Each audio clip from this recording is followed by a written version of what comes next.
Mesdames, Mesdemoiselles, Messieurs, bonjour. Bienvenue ici même à la tribune du CEFIA pour cette seconde journée. Nous allons parler avec nos invités de RH et de formation. Quoi de plus logique? Alors pour en parler à la tribune, trois invités. Rapprochez-vous du micro. Ghislaine Rachi, bonjour. Vous êtes directrice du développement d'affaires au sein d'EFE Maroc, présentation dans quelques instants. À vos côtés, Nawal Bakri, bonjour, vous êtes directrice des opérations également au sein de l'EFE Maroc. Et donc vous-même, le docteur Saïd Bekal, vous êtes le directeur du complexe de formation aux techniques agricoles Bouk Madel, c'est ça, l'ai-je bien prononcé parce que vous l'avez écrit à la main, j'ai peur d'avoir fait une bêtise, OFPPT. Vos explications, je vous propose tout de suite de présenter vos structures et vos organisations. Honneur aux dames, on est d'accord? Allez, allons-y avec, je ne sais pas, Ghislaine ou Nawal qui commence.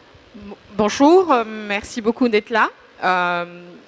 En fait, EFE Maroc est une ONG internationale à but non lucratif qui œuvre pour l'employabilité des jeunes diplômés en recherche d'emploi. EFE existe depuis 2007. Elle existe au Maroc, en Tunisie, en Égypte, en Palestine, en Jordanie et au Yémen. EFE, ça veut dire quoi exactement? Education for Employment. For Employment. Employment. Donc voilà. L'employabilité par les bons cycles de formation. Tout à fait. Ça s'adresse à quel type de tout niveau En fait, c'est aux diplômés, donc ça peut aller de bac avec une formation qualifiante jusqu'à bac plus 5. On a même eu des bac plus 7, des ingénieurs, donc tout type, en fait, tout secteur confondu. Donc il n'y a pas de, puisqu'on est plus axé sur du soft skills, donc du comportemental. Donc on a un module phare qui est du workplace, qu'on appelle le workplace success, qui est plus au fait sur tout ce qui est comportemental et attitude, donc gestion du temps, du stress, la confiance en soi, la communication. Une approche plus anglo-saxonne, dirait-on, de la formation, c'est les qualités humaines qui priment bien plus que des tas de diplômes ronflants, mais avec parfois des surprises sur la qualité propre. Donc ces jeunes-là, au fait, quand ils toquent à la porte de EFE, ils cherchent, au fait, ils ont au fait tout ce qui est technique, donc ils ont un bagage, mais ce qui leur manque, c'est au fait du comportemental, de l'attitude, comment au fait aller vers l'entreprise, comment décrocher le premier job. Et donc ils viennent. Donc c'est vraiment pour les jeunes qui sont en recherche de leur première insertion professionnelle. Très bien. Suite des présentations. Bonjour. Bonjour. Présentation, expliquez-nous pourquoi votre présence ici. Comme nous sommes collègues, donc elle a brassé un peu le topo sur EFE Maroc. Ce que je peux peut-être rajouter, c'est que EFE Maroc, il est surtout labellisé pour donner des formations comportementales, comme elle a dit. Nous ne sommes pas là pour rajouter un peu plus de formation technique aux jeunes, mais surtout pour les orienter à développer une démarche intelligente et efficiente pour la recherche d'emploi. Donc, depuis 2007 qu'on est créé, on a accompagné quelque chose comme 11 000 jeunes quand même, sur différents programmes d'accompagnement, je dirais, pas de formation. Et ça va du Workplace Access Programme au Sales Programme. On fait aussi du ICT, tout ce qui est technique, disons, sur la biotique, mais aussi sur le développement IT.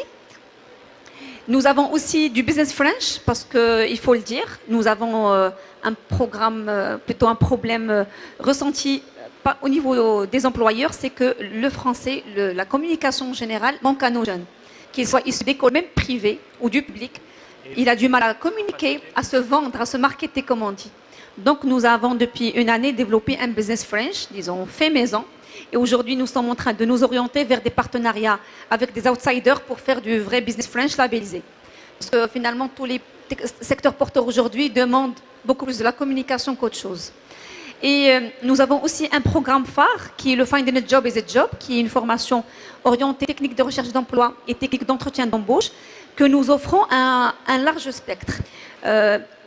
Alors, grâce à cette formation, nous avons lié des partenariats que nous n'avions pas, disons, calculés auparavant. Aujourd'hui, EFE Maroc se trouve partenaire de plusieurs ministères, ministère du Tourisme, ministère de la Jeunesse et des Sports, le OFPPT, avec qui on a signé une convention en janvier, l'ANAPEC et autres. Donc aujourd'hui, nous mettons la main dans la main avec les facultés, les universités. Nous avons 20 établissements universitaires dans le royaume avec lesquels nous sommes partenaires, pour lesquels nous venons nous greffer au parcours pour des finalistes, tels que des masterisants ou des licenciés, prochainement licenciés, pour leur donner cette piqûre de rappel, de leur dire: n'attendez pas que vous ayez cette graduation, d'attendre juillet, août pour chercher du travail, mais nous essayons un peu d'intervenir en amont vers, disons, avant qu'ils aient leur diplôme 6 mois ou 5 mois avant, avec cette technique de recherche d'emploi, pour ne pas tomber sur une population qui va être au chômage en septembre-octobre. Ah, bien sûr, les coacher dans leur recherche. Merci pour cette introduction. À vos côtés, donc, Saïd Kal, bonjour. Bonjour. Alors, expliquez-nous, FPPT, vos programmes, votre plan d'action. Ok, merci. L'OFPPT, comme vous savez très bien, c'est le leader de formation professionnelle au Maroc. Et il a été créé en 1974. On forme des techniciens spécialisés, des ouvriers qualifiés dans différents domaines. On a plus de 300 établissements au Maroc. Ils ont environ de 280 spécialités au Maroc, de différentes spécialités. L'OFPPT a pour rôle la formation professionnelle et l'insertion des jeunes. Et il arrive normalement, nous sommes arrivés à former plus de 400 000 personnes stagiaires par an. Et on fait des formations de différents domaines, de différents secteurs, les secteurs industriels, le secteur de services. Et normalement, la formation, on a des formations de spécialisation, la formation concernant la qualification, et la formation de techniciens, la formation de techniciens spécialisés. Et en plus, on a la formation de qualifiante. C'est une formation adaptée, ciblée, soit pour des lauréats, des diplômés, des licenciés, des gens de la faculté, pour leur donner plus de compétences pour s'intégrer facilement au domaine du travail. Ok, merci pour cette introduction. Alors j'aimerais maintenant que nous nous penchions sur notre sujet du jour, c'est-à-dire vraiment les enjeux, l'importance de la formation des ressources humaines dans l'agroalimentaire. Si vous deviez un petit peu nous décrire un petit peu l'état actuel du marché, les ressources, les besoins en RH et les réponses en termes de formation du marché, est-ce que vous savez nous faire un petit peu un état de l'art de l'existant en matière d'agroalimentaire? Allez-y, okay. Allons-y, c'est parti. L'OFPPT s'est démarré dans le secteur de l'agroalimentaire en 2004. Le premier centre a été créé à Ain Sebaa en 2004, qui touche, on peut dire, la totalité des spécialités d'agroalimentaire. En touchant l'industrie laitière et ses dérivés, l'industrie des fruits et légumes, l'industrie de céréalière, première transformation, deuxième transformation. Et en plus, il y a des formations ciblées concernant le contrôle de qualité de la matière première, contrôle de qualité des produits en cours de transformation et des contrôles de qualité des produits à fin de formation, c'est-à-dire fin de production. Et ces formations, elles sont très ciblées, elles sont très adaptées. Ces centres ont été montés en collaboration avec la FINAGRI, c'est-à-dire la Fédération des industries agroalimentaires. Et ces formations ont été adaptées en fonction de l'employabilité et en fonction de la demande des industries agroalimentaires.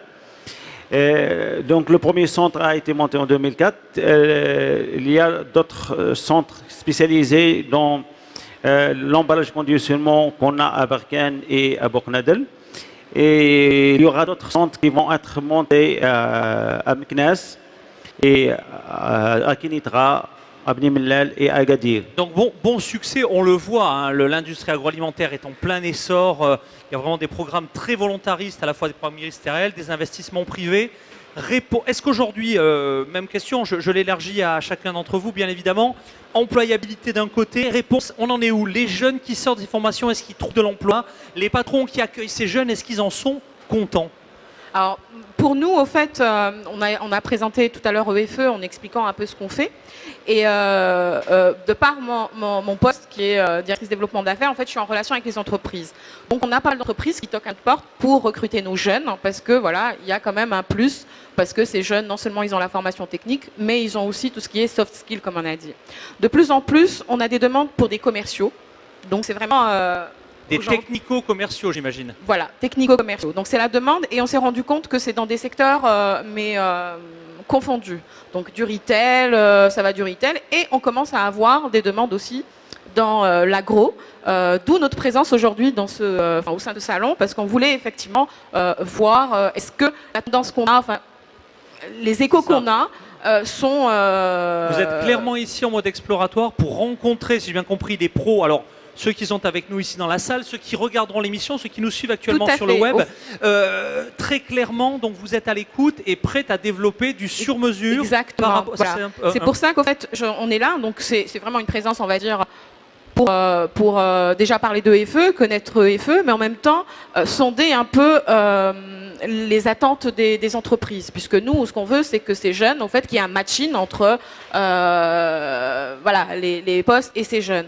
Donc hier, j'ai fait quand même un petit tour, essayer de parler avec pas mal d'entreprises, et effectivement, les attentes, c'est ça, c'est avoir des vendeurs, des vendeuses, des personnes terrain. Donc c'est aussi du commercial. Et je pense que là, on va travailler sur un module force de vente orienté ce domaine-là pour répondre au fait à ce besoin. Très bien, Nawal Bakri.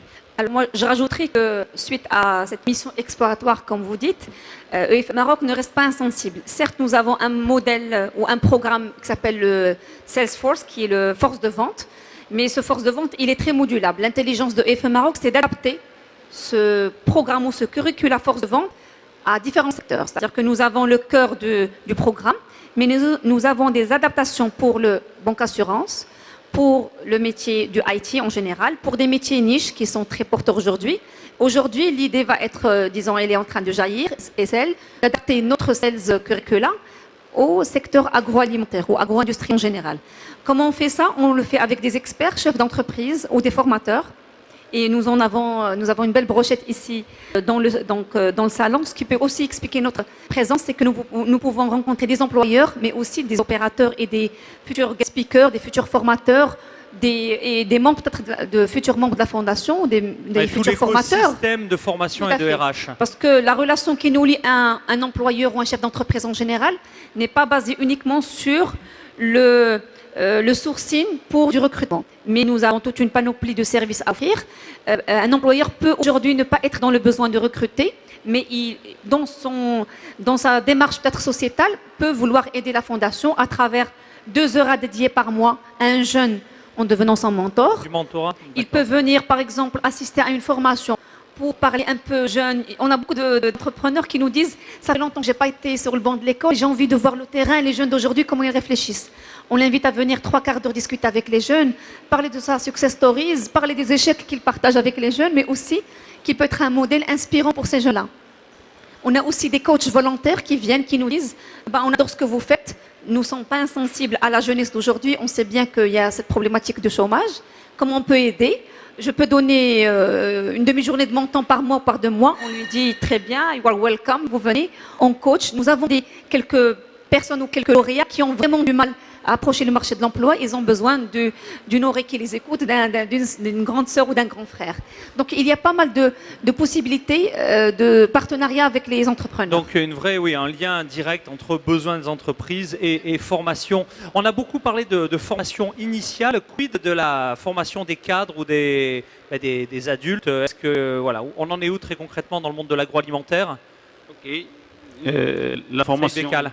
Oui. Allez-y.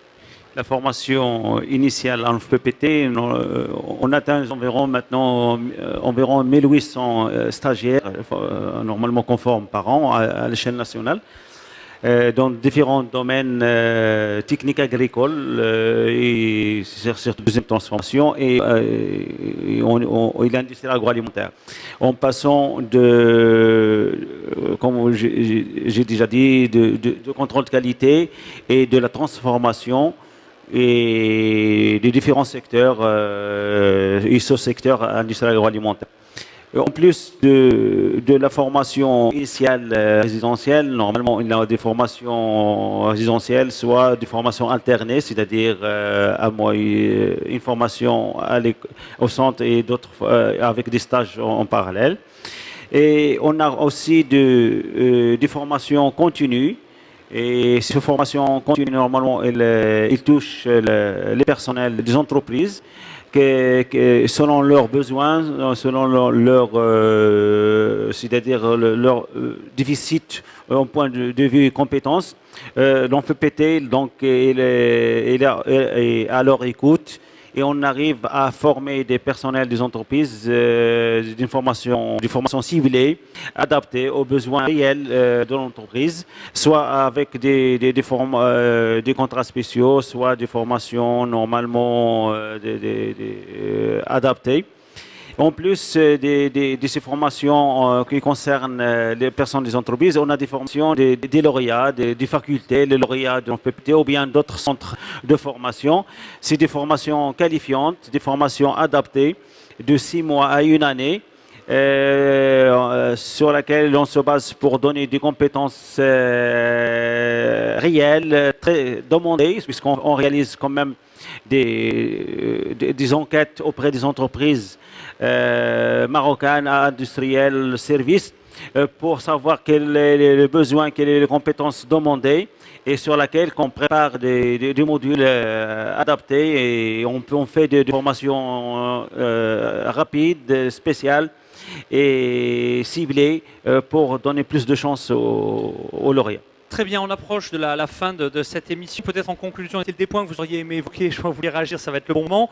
Et puis peut-être pour finir, donc donner peut-être, allez, dans une dizaine de conseils très opérationnels, si vous deviez en retenir 2 pour des dirigeants qui doivent mettre en place un plan de formation ou un plan de mobilisation de leur RH. Quels seraient ces conseils très opérationnels que vous donneriez? Donc, vous voulez d'abord réagir? Je vous passe tout de suite la parole, Ghislaine Rayachi, et puis ensuite je voulais la juste, conclusion. par rapport à la dernière, l'avant-dernière question, juste rapidement, c'est qu'aujourd'hui, on a des jeunes qui viennent toquer à notre porte pour suivre ces formations, et on a des entreprises qui font appel à nous pour recruter ces jeunes. Donc, il faut savoir qu'on est une ONG, donc à but non lucratif, donc c'est gratuit pour les jeunes et gratuit pour l'entreprise. Ça, c'est important, au fait, à le souligner. On n'est pas un cabinet de recrutement. Des fois aussi, par rapport à des entreprises qui ont recruté des jeunes, ça peut être ceux qui font des recrutements de masse, on va dire. Ils ont recruté des jeunes, ces jeunes sont techniquement bons, mais ils veulent au fait leur donner tous les moyens pour qu'ils puissent rester en entreprise, les motiver pour poursuivre. Donc là aussi, on peut le faire et on adapte. Et là, ça rentre un peu dans la formation continue, parce qu'il y a une alternance entre au petit travail et puis après, on se met d'accord avec l'entreprise, genre un vendredi, samedi, où on fait toutes ces formations comportementales. Maintenant, les conseils... franchement, mon conseil, moi, pour l'entreprise, c'est faites confiance à ces jeunes. Parce que la plupart des entreprises, ils disent, ouais, ils n'ont pas d'expérience, il faut bien démarrer un jour. Donc, faites confiance à ces jeunes diplômés. Ils sont motivés, ils ont envie de travailler, et c'est comme ça qu'on avance. Et si on ne leur tend pas la main, ben voilà. Donc ça, c'est un premier conseil pour l'entreprise. Pour les jeunes, il faut des fois aussi se remettre en question. Quand on dépose les CV, on n'a pas de retour, ou quand on passe un entretien, qu'il n'y a pas de retour, se poser les bonnes questions, le pourquoi et le comment. Est-ce que c'est mon CV qui n'est pas très vendeur? Est-ce que je n'arrive pas à me mettre à vendre? Est-ce qu'il y a des choses au fait dans mon comportement qu'il faut changer? Et venez chez EFE et on vous aidera. Eh ben, merci pour tous ces conseils très opérationnels. Ghislaine Rayachi, je rappelle que vous êtes directrice du développement d'affaires au sein de l'EFE. Votre conclusion, Saïd Bekal? Vos 2 conseils opérationnels en moins d'1 minute, puisque leur tourne. Donc, ça marche, ça marche. Oui. Le PPT est à l'écoute de personnel et des entreprises. Nous sommes à leur écoute, à l'écoute des jeunes, et pour faciliter leur intégration. Allez, merci pour ce conseil très opérationnel. Conclusion des conclusions, c'est pour vous. Ça peut être un constat au lieu d'une conclusion? Allez, allons-y. Alors, mon premier constat, c'est que j'aurais aimé qu'il y ait beaucoup plus de monde au niveau de cette conférence. Et au fait, est-ce que ce type de salon aussi, il est ouvert aux jeunes pour qu'ils puissent un peu rentrer en contact direct avec les exposants? Et troisième chose, c'est vraiment plutôt donner de l'intérêt à la ressource humaine, il n'est de richesse que d'hommes, comme vous l'avez bien dit au début, et vraiment porter de l'intérêt à la ressource humaine en entreprise. C'est un grand pilier de développement.